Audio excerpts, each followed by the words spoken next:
సైతాను మన చుట్టూ గర్జించు సింహం వలె తిరుగుతున్నాడో మర్చిపోవద్దు.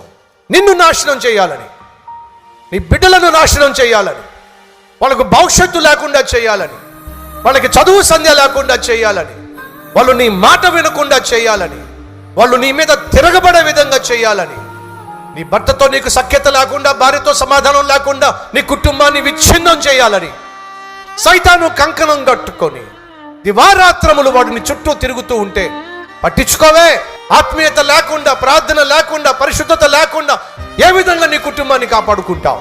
ఏ విధంగా నీ బిడ్డలను కాపాడుకుంటావు? ఏ విధంగా నీ ఉద్యోగాన్ని, వ్యాపారాన్ని కాపాడుకోగలుగుతావు? ఏ విధంగా నువ్వు పరిశుద్ధతను కాపాడుకోగలుగుతావు? నీ కళ్ళను, ఒళ్ళును కాపాడుకోగలుగుతావు? ఒక్కసారి ఆలోచించు. కాబట్టే సంఘమా పిలుస్తున్నా, బాధ్యత కలిగిన సేవకునిగా, మీ కాపరిగా మిమ్మల్ని పిలుస్తున్నా. రండి, ఉదయము లేచిన వెంటనే మోకరిద్దాం, మోకాల మీద పడదాం.